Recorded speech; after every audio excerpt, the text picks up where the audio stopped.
ውድ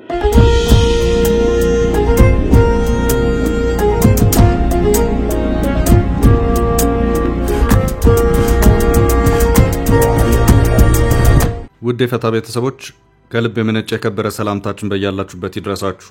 ለተሰንበት የሰዓቱን መረጃ አሰናድተናል። ይመጥናሉ መደመጥ ይገባቸዋል ያልናቸውን መረጃዎች በቅድሚያ እናስተዋውቅ። ኢሳያስ 180 ቀናት ቀነ ገደብ ተሰጥቷቸዋል።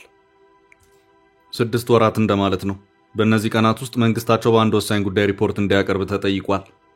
ጥንቅራችን ዘርዘር አድርጎ ከያዛቸው መረጃዎች መካከል ነው። ከባድ የድሮን ማስጠንቀቂያ ተሰጥቷል። የተፈጠረውንም ስጋት ተከትሎ ውይይትም ተካሂዷል። ነገሩ ከግብጽ እስከ ሱዳንና ኤርትራም ጭምር ያነካካ ነው። የተባበሩት አረብ ኤምሬትንም ጭምር የሚመለከት ሆኗል። በጥንቅራችን አካተን ከያዝናቸው መረጃዎች መካከል ነው። የህወሓት ሊቀመንበር ደብረጽዮን ገብረ ሚካኤል የቀድሞ ምክትላቸው የነበሩትንና የጠቅላይ ሚኒስትሩ አማካሪን አቶ ጌታቸው ረዳ ላይ ከባድ ክስ አቅርበዋል። ደብረጽዮን ከቆይታ በኋላ ባደረጉት ቃለ ምልልስ የፕሪቶሪያ ስምምነትን እንዲሁም የተለያዩ አነጋጋሪ ጉዳዮችን አንስተዋል። አቶ ጌታቸው ረዳ በትግራይ ጉዳይ ምንም አያገባውም ሲሉ የህወሓት ሊቀመንበሩ ደብረጽዮን ገብረ ሚካኤል ተናግረዋል። ጥንቅራችን መረጃውን ይዞታል። ፓርቲው በይፋዊ መግለጫ አመራሮች ታስረውብኛል ሲል ከሷል። ለአመራሮቹ እስርም የክልል ርዕሰ መስተዳድሩ ላይ ፓርቲው ጣቱን ቀስሯል። መረጃው ዝርዝር አለው። የትግራይ ወጣቶች ጉዳይ ቢሮ በየመን የሚገኙ የትግራይ ስደተኞች አስቸኳይ ጥበቃ እንዲደረግላቸውና ወደ ሀገራቸው እንዲመለሱ አሳሰበ። ቢሮ ለዓለም አቀፉ የስደተኞች ድርጅት IOM እና ለኢትዮጵያ ቀይ መስቀል ማህበር አስቸኳይ ደብዳቤ ጽፏል። የምንመለከተው ይሆናል። ትራምፕ የክርስቲያኖችን ጭፍጨፋ ለማስቆም በናይጄሪያ አየር ኃይልን ጨምሮ ምድር ጦራቸውን እንደሚያሰማሩ በገለጹበት ማስጠንቀቂያ የአፍሪካ ህብረት ምላሽ ሰጥቷል። ጥንቅራችን ይዞታል። እስከ ፍጻሜው አብራችሁን ቆዩ። የምንለቃቸው ለታይት ኩ ዜናዎች እንዲደርሷችሁ ላይክ፣ ሼር፣ ሰብስክራይብ ማድረግ እንዳትረሱ። ገንብቶ በማስረከብ የሚታወቀው ዳኮር ሪል ስቴት በመሃል አዲስ አበባ ጀሞ 1 ግንባታቸው 90% እንዲሁም 40% የደረሱ ቤቶችን በ10% ቅድመ ክፍያ ብቻ ለሽያጭ አቀረበ። በአንድ ወለል ላይ 3 አባወራ ብቻ በቂ የሆነ የመኪና ማቆሚያ ከሰፊ አረንጓዴ ስፍራ ጋር አቀረበላችሁ። ባለ 1 መኝታ 80 ካሬ፣ ባለ 2 መኝታ 110 ካሬ እና 118 ካሬ፣ ባለ 3 መኝታ 135 ካሬ 70/30 የባንክ ብድር አመቻችቶ ከ623 ሺህ ብር ቅድመ ክፍያ ጀምሮ የመኖሪያ ቤቶችን ለሽያጭ አቀረበ። ለበለጠ መረጃ በ0911 057674 0933 21 9065 ይደውሉ። ዳኮር ሪል ስቴት በልዩነት የተገነባ። ኢሳያስ 180 ቀነ ገደብ ተሰጣቸው። ፕሬዝዳንት ኢሳያስና መንግስታቸው ጠበቅ ያለ ቀነ ገደብ የተቀመጠለት ትዕዛዝ ተሰጥቷቸዋል። የቀነ ገደቡን ትዕዛዝ ያስቀመጠው የሀገሪቱ አባል የሆነችበት የአፍሪካ የሰብአዊና የህዝቦች መብቶች ኮሚሽን ነው።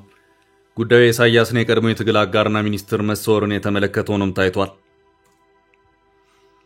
የአፍሪካ የሰብአዊና የህዝቦች መብቶች ኮሚሽን ሰሞኑን ባወጣው ትዕዛዝ የኤርትራ መንግስት ያለምንም የፍርድ ሂደት ያሰራቸውንና በህይወት አሉ ወይስ የሉም የሚባሉትን የቀድሞውን ባለስልጣን ያሉበትን ሁኔታ እንዲያሳውቅ፣ በህይወት ካሉም በአፋጣኝ እንዲፈታ ጠይቋል።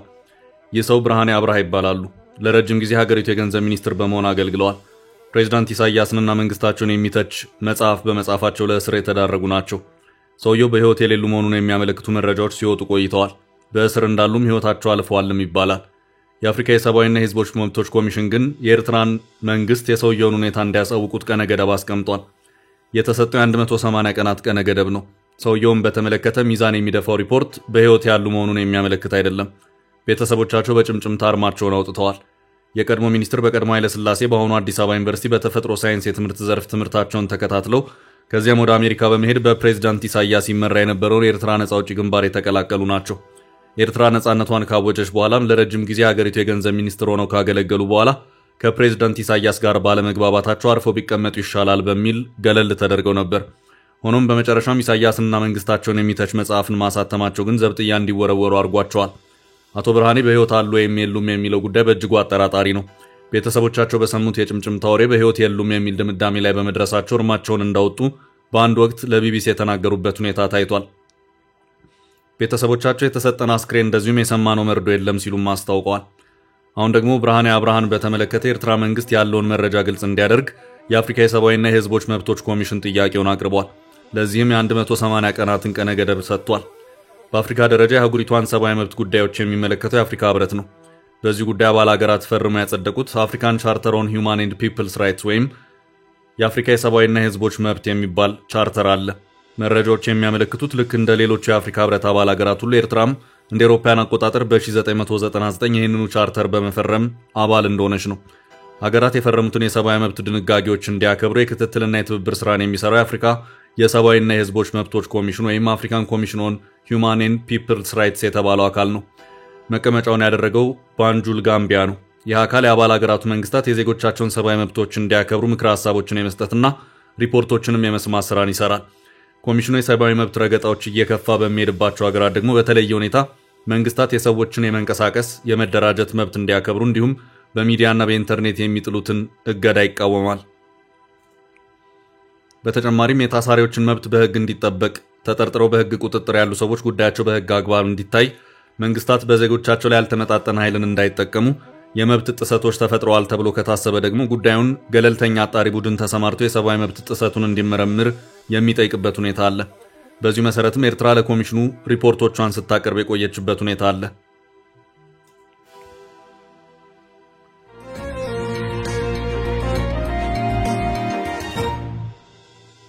ከባድ የድሮን ማስጠንቀቂያ ተሰጠ። የሱዳን የእርስ በርስ ጦርነት የጎረቤት ሀገራትን ከባድ ስጋት ውስጥ ከቷል። ከተፋላሚ ጀነራሎች መካከል አንዱ የሆኑት ጀነራል መሐመድ ሐምዳን ዳጋሎ በቅርቡ በስም ሳይጠቅሱ ለጀነራል አብዱልፈታህ አልቡርሃን ጦር የአየር ቤዝን የሚሰጡ የጎረቤት ሀገራትን አጠቃለው ማለታቸውን ተከትሎ ስጋት የገባት ግብጽ በተጠንቀቅ ላይ መሆኗን የአፍሪካ ኢንተለጀንስ ዘገባ አመልክቷል። ለግብጽ አየር ኃይል በሀገሪቱ ጦር አመራር በኩል ከባድ የድሮን ማስጠንቀቂያ ተጠንቀቅ ተላልፎለታል። የጀነራል መሐመድ ሐምዳን ዳጋሎ ጦር በሊቢያ አቅጣጫ በግብጽ ቅርብ ርቀት ላይ ይገኛል። ከሱዳን ጎረቤት ሀገራት መካከል የጀነራል አብዱልፈታህ አልቡርሃን ደጋፊ እንደሆኑ የሚነገርላቸው ግብጽና ኤርትራ ናቸው። ኤርትራ ሱዳንን ብሔራዊ ጦር ጀቶች ከዳጋሎ ጦር የድሮን ጥቃት ለመከላከል በሚል በግዛቷ መጠለያ የሰጠች መሆኑን ቀደም ያሉ መረጃዎች ያመለክታሉ። በሌላ አቅጣጫ ደግሞ ግብጽ በካርቱም ውጊያ በአየር ኃይሏ ጭምር በመሳተፍ የጀነራል መሐመድ ሐምዳን ዳጋሎ ፈጥኖ ደራሽ ጦር እንዲሸነፍ አድርጋለች በሚል ክስ ሲቀርብባትም ቆይቷል። አፍሪካን ኢንተለጀንስ ባሰራጨው ዘገባ እንዳመለከተው ከሆነ ከዚሁ የዳጋሎ ያለፉት ቀናት ጥብቅ የጥቃት ማስጠንቀቂያ ጋር በተያያዘ የግብጽ መንግስት ድንገተኛ የድሮን ጥቃት እንዳይፈጸምበት ለመከላከል በተጠንቀቅ ላይ ይገኛል። ስጋቱም እያየለ በመሄዱ በዚሁ ጉዳይም የግብጽ ባለስልጣናት የዳጋሎን ፈጥኖ ደራሽ ጦር ድሮን እያስታጠቀች እንደሆነ ስሟ የሚነሳውን የተባበሩት አረብ ኤምሬት አመራሮችን ያነጋገሩ መሆኑንም ይሄው ዘገባ አመላክቷል። ከዚህ ውጪም የሱዳኑ ጦር ኃይሎች ጀነራል አብዱልፈታህ አልቡርሃን ግብጽ የድሮን ጥቃት መከላከያ ቴክኖሎጂዎችን እንድትሰጣቸው ጠይቀው የነበረ መሆኑን ያመለከተው አፍሪካ ኢንተለጀንስ አሁን ባለው ሁኔታ በሱዳን የውስጥ ጉዳይ አንዱን ደግፎ እጁን ማስገባቱ አደጋው ያመዝናል የሚለው ስጋቱ ያደረባቸው የግብጽ ባለስልጣናት ይቅርብን በማለት ምላሽ መስጠታቸውንም አክሎ አመላክቷል። ያም ሆኖ ግብጽ ከተወሰኑ ጊዜያት ወዲህ ዳጋሎ ጦር በውጊያ ሜዳዎቹ እያየለ መሄዱ በጥብቅ ያሳሰባት መሆኑን እየወጡ ያሉት መረጃዎች እያመለከቱ ነው። በዚሁ የዳጋሎና አጠቃቸዋለን ማስጠንቀቂያ አልቡርሃን ደጋፊ የሆነችውን ኤርትራንም ጭምር ስጋት ውስጥ የከተተ መሆኑም እየተነገረ ነው። ሆኖም ኢሳያስ የመጣው ይምጣ በሚል ስጋቱን ዋጣ ያደረጉት ይመስላል።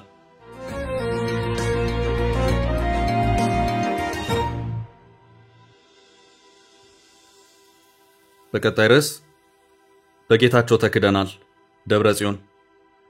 የህወሓት ሊቀመንበር ደብረጽዮን ገብረ ሚካኤል የቀድሞ ምክትላቸው የነበሩትንና የጠቅላይ ሚኒስትሩ አማካሪን አቶ ጌታቸው ረዳ ላይ ከባድ ክስ አቅርበዋል። ደብረጽዮን ከቆይታ በኋላ ባደረጉት ቃለ ምልልስ የፕሪቶሪያ ስምምነትን እንዲሁም የተለያዩ አነጋጋሪ ጉዳዮችን አንስተዋል። የጠቅላይ ሚኒስትር አብይ አህመድ የፓርላማ ንግግር ላይ ብርቱ ትችት የሰነዘሩት የህወሓት ሊቀመንበሩ የፕሪቶሪያ ስምምነት በግለሰብ ደረጃ የተፈረመ እንደሆነ ለመግለጽ የተሞከረበት መልእክት ከስምምነቱ የሚጣረስ ነው ሲሉ ከዚህ ቃለ ምልልስ ተቆንጽሎ በወጣ መልእክታቸው መግለጻቸው መዘገቡ የሚታወስ ነው። ከህወሓት ልሳን ወይን ጋር የነበራቸው ቃለ ምልልስ ትላንት ምሽቱን የተሰራጨ ሲሆን ደብረጽዮን አቶ ጌታቸው ረዳ በአመራርነት ችግር ወቅሰው አሁንም ክህደት እየፈጸሙ ይገኛሉ ሲሉ ተችተዋል።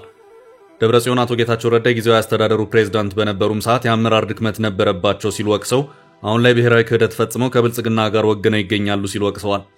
ጌታቸው ይህን በግልም ብቻ ሳይሆን እንደ ቡድን እየመሩት እንደሆነ በመጥቀስ ይህም ብሔራዊ ክህደት ነው ሲሉ ተደምጠዋል። አቶ ጌታቸው ረዳ የትግራይ ወኪል አይደሉም፣ ምክንያቱም ሹመት ያገኙት በብልጽግና ነው ሲሉ ሊቀመንበሩ ተናግረዋል። የትግራይ ሉዓላዊነት ብሎም የትግራይ ውስጣዊ ጉዳዮች አቶ ጌታቸውን የማይመለከቱ መሆናቸው መታወቅ ይገባዋል ሲሉ ደብረጽዮን አጽንኦት ሰጥተዋል። በተፈናቃዮች ብሎም በሌሎች ትግራይን በሚመለከቱ ጉዳዮች አቶ ጌታቸው ረዳ መነጋገር አይችሉም ሲሉ ደብረጽዮን አጽንኦት ሰጥተዋል። የፌዴራል መንግስት በአሁኑ ወቅት የተለያዩ ቀባ በማድረግ የትግራይን ህዝብ ከማህበራዊና ኢኮኖሚያዊ እንቅስቃሴዎች በማስተጓጎል ስምምነቱን እየጣሰ ነው ሲሉ ደብረጽዮን ከሰዋል። የህወሓት ሊቀመንበሩ በዚሁ ቃለ ምልልሳቸው የፕሪቶሪያ ስምምነትን በተመለከተ ተጨማሪ ማብራሪያ የሰጡ ሲሆን የፌዴራል መንግስት የፕሪቶሪያ ስምምነት ፈራሚ የሆነውን ህወሓትን አላውቀውም እያለ ነው፣ ይህም ስምምነቱን አለማክበርና ስምምነቱን በግልጽ መጣስ ነው ሲሉ ተናግረዋል። የህወሓት ሊቀመንበር ደብረጽዮን ገብረ ሚካኤል ከዚህ ቃለ ምልልሳቸው አስቀድመው ለተባበሩት መንግስታት ድርጅት ዋና ጸሐፊ አንቶኒዮ ጉቴሬስ በጻፉት ደብዳቤ የፕሪቶሪያን ስምምነት የጣሰ የድሮን ጥቃት ተሰነዘረ ማለታቸው ይታወሳል። ጥቃቱ ከ3 ዓመታት በፊት የተፈረመው ግጭትን የማቆም ስምምነት አብይ መርህ የሆኑትን ጠመንጃዎች ዝም የማሰኘትና ልዩነቶችን በውይይት የመፍታት ግልጽና በአሳሳቢ በሆነ መንገድ የሚጥስ እንደሆነ ሊቀመንበሩ ገልጸዋል። ህወሓት በትግራይ ኃይሎች ላይ በድሮን ጥቃት መፈጸሙን ያስታወቀው በአፋር ክልል ወሰን ውስጥ በመግባት 6 መንደሮችን በጉልበት ተቆጣጥሯል የሚል ክስ በቀረበበት በማግስቱ ነው። ጥቅምት 2015 የተፈረመው ስምምነት 3ኛ ዓመቱን ሲደፍን ፈራሚዎቹ የኢትዮጵያ ፌዴራል መንግስትና ህወሓት በተደጋጋሚ በመካሰስ ላይ ይገኛሉ።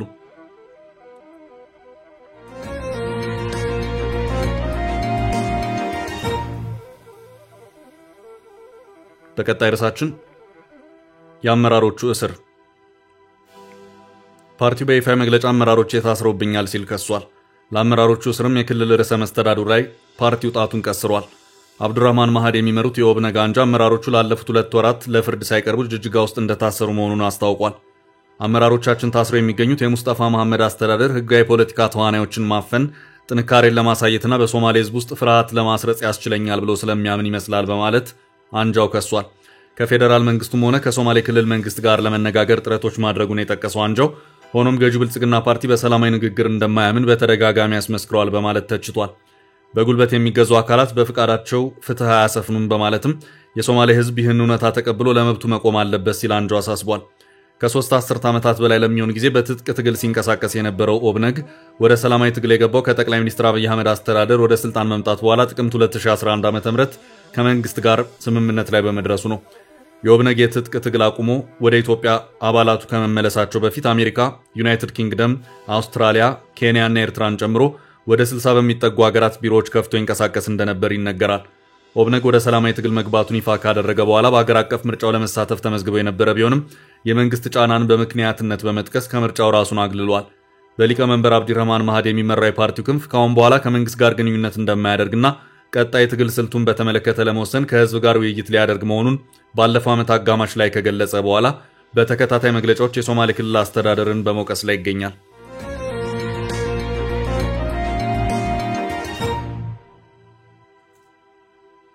ወደ ቀጣይ መረጃ አለፍን። በየመን ያሉ ጥበቃ እንዲደረግላቸው ተጠየቀ። የትግራይ ወጣቶች ጉዳይ ቢሮ በየመን የሚገኙ የትግራይ ስደተኞች አስቸኳይ ጥበቃ እንዲደረግላቸውና ወደ ሀገራቸው እንዲመለሱ አሳሰበ። የትግራይ ጊዜያዊ አስተዳደር የወጣቶች ጉዳይ ቢሮ በየመን የሚገኙ ኢትዮጵያውያን ስደተኞች አሳሳቢና እየተባባሰ የመጣ ሰብአዊ ቀውስ ውስጥ መሆናቸውን በመግለጽ ለዓለም አቀፍ የስደተኞች ድርጅት IOM እና ለኢትዮጵያ ቀይ መስቀል ማህበር አስቸኳይ ጥሪ አቅርበዋል። ከሰሞኑ በተለይ በየመን ማህበራዊ ሚዲያዎች ኢትዮጵያውያንን ስለማባረር ከፍተኛ ዘመቻ ሲደረግ ተስተውሏል። በተለይ በየመንና ሳውዲ ድንበር የኢትዮጵያውያን ስደተኞች ወረራ በሚል ጸረ ስደተኛ ዘገባዎችና ቅስቀሳዎች ሲካሄዱ ሰንብተዋል። ይህንን ተከትሎ ኢትዮጵያውያኑ አሳሳቢ ሁኔታ ውስጥ መግባታቸው ተነግሯል። የትግራይ ወጣቶች ጉዳይ ቢሮ ከጉዳዩ ጋር በተያያዘ ለሁለቱ ተቋማት በላከው ደብዳቤ በርካታ የትግራይ ወጣቶችን ጨምሮ በመቶ ሺዎች የሚቆጠሩ ስደተኞች ለህይወት አስጊ በሆነ ሁኔታ ውስጥ እንደሚገኙ ገልጾ በደብዳቤው ዜጎች በአጣዳፊ ሁኔታና በብርቱ ስጋት ውስጥ መሆናቸውን ገልጿል። አብዛኞቹ ስደተኞች የተሻለ ዕድል ፍለጋ አደገኛ ጉዞ ላይ የነበሩ ሲሆን አሁን ላይ ራሳቸውን በከፍተኛ አደጋ ውስጥ ሆነው ማግኘታቸውን ደብዳቤው አመልክቷል። ቢሮ እንዳለ ከሆነ በየመን የሚገኙ ስደተኞች ወደ ሀገራቸው እንዲመለሱ መገደዳቸውን የኃይል ዛቻ፣ እስር እና ሰብአዊ ክብራቸውን የሚነካ እንዲሁም መሰረታዊ የሆኑ የሰብአዊ መብቶችን የሚጥሱ አደገኛ የቅጣት አይነቶች እየደረሰባቸው ይገኛል። ደብዳቤው ወጣት ሴቶችና ህጻናት ለብዝበዛና ለኃይል ጥቃቶች በከፍተኛ ሁኔታ ተጋላጭ እንደሆኑ ጠቅሷል። በዚህም ቢሮ ዓለም አቀፉ የስደተኞች ድርጅትና የኢትዮጵያ ቀይ መስቀል በአስቸኳይ እርምጃ እንዲወስዱ የስደተኞቹን አካላዊ ደህንነት ለማረጋገጥና በክብር ወደ ሀገራቸው እንዲመለሱ ለማመቻቸት በአፋጣኝ ጣልቃ ገብነት እንዲያደርጉ አሳስቧል። የትግራይ ጊዜያዊ አስተዳደር ተመላሾቹ ኢትዮጵያ ሲደርሱ ለመቀበልና መልሶ የማቋቋም ድጋፍ ለማድረግ ከሰብአዊ ረድኤት አጋሮች ጋር በቅርበት ለመስራት ዝግጁ መሆኑን በደብዳቤው አረጋግጧል። የመንንና የስደተኞች ሰብአዊ መብት ጥሰቶችን የተመለከቱ ሪፖርቶች ከቅርብ ጊዜ ወዲህ ሲወጡ ይስተዋላሉ። የተባበሩት መንግስታት ኤጀንሲዎች በየመን ማቆያዎች ስለሚፈጸሙ ማሰቃየቶች፣ ግድያ፣ በጅምላ ማባረር የመሰሉ ተግባራት እንደሚፈጸሙ በተደጋጋሚ ይናገራሉ። ወደ ሳውዲ ለመሻገር ሙከራ በሚያደርጉ ላይ ከፋ ህይወት የማጣት ድርጊት የሚፈጸም ሲሆን የሳውዲ ድንበር ጠባቂዎች ስደተኞች ላይ በቀጥታ በመተኮስ ግድያ እንደሚፈጽሙም የሚታወቅ ነው። በቅርቡ የአሜሪካ ጦር በየመን የፈጸመው ድብደባ በስደተኞች ማቆያ ውስጥ ለበርካታ ኢትዮጵያውያን ሞት ምክንያት መሆኑ የሚታወስ ነው።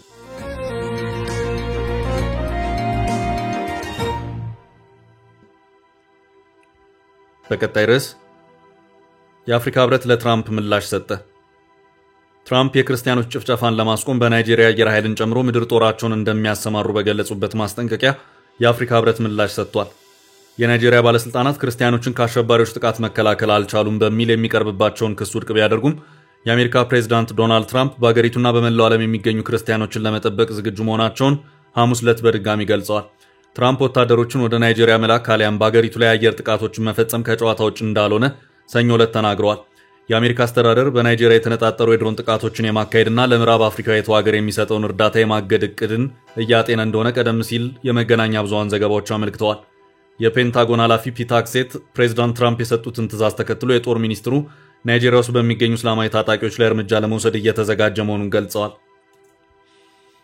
በናይጄሪያ ክርስቲያኖች ላይ ዘር ማጥፋት ዘመቻ እየተካሄደ ነው መባሉ ሞቅ ያለ ክርክር አስነስቷል።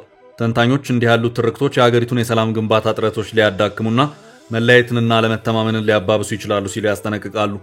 ትራምፕ ግን አሜሪካ ወታደራዊ እርምጃ ትወስዳለች ብለው እያስፈራሩ ነው። አፍሪካ ህብረት ለፕሬዝዳንት ትራምፕ በይፋ መግለጫ ምላሽ ሰጥቷል። የአፍሪካ ህብረት ኮሚሽን ባወጣው መግለጫ ሰሞኑን በናይጄሪያ ውስጥ በክርስቲያኖች ላይ ያነጣጠረ ግድያ መፈጸሙን ፕሬዝዳንት ትራምፕ ማውገዛቸውንና ይህንንም ተከትሎ በናይጄሪያ ላይ ወታደራዊ እርምጃ መዛታቸውን ጠቅሷል። በዚህ ጉዳይ ላይ ህብረቱ ባለ 6 ነጥብ የአቋም መግለጫ ለማውጣት መገደዱንም አስረድቷል። ህብረቱ ናይጄሪያ ለረጅም ጊዜ የቆየችና ትልቅ ዋጋ ያላት የአፍሪካ ህብረት አባል ስትሆን በክልላዊ መረጋጋት፣ በጸረ ሽብርተኝነት፣ በሰላም ማስከበር ተነሳሽነትና በአህጉራዊ ውህደት ላይ ቁልፍ ሚና እየተጫወተች የምትገኝ ናት ብሏል። አክሎም ናይጄሪያ ውስጥ ጉዳዮቿን ማለትም ደህንነቷን፣ የሃይማኖት ነጻነትንና ሰብአዊ መብትን በተመለከተ ከህገ መንግስቷና ከዓለም አቀፍ ድንጋጌዎች ጋር በማስተሳሰር የማስተዳደር ሉዓላዊ መብቷን የአፍሪካ ህብረት ሙሉ በሙሉ ያከብራል። ማንኛውም የውጭ ተሳትፎ የናይጄሪያን ሉዓላዊነት፣ የግዛት አንድነትና የህዝቧን አንድነት ማክበር ይኖርበታል ብሏል። የአፍሪካ ህብረት ኮሚሽን የናይጄሪያ ህገ መንግስት የሃይማኖትን ነጻነት እንደሚጠብቅና መንግስትም ማንኛውንም አይነት በሃይማኖት ላይ የሚደረግ ጫና እንደሚቃወም ይገነዘባል ሲል መግለጫው አብራርቷል።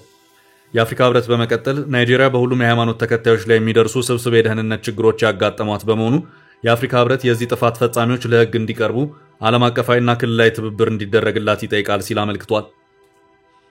የአፍሪካ ህብረት ሃይማኖትን እንደ ጦር መሳሪያ መጠቀምንና ያለውን የደህንነት ችግር የሚያቃልልን ትርክት ውድቅ ያደርጋል።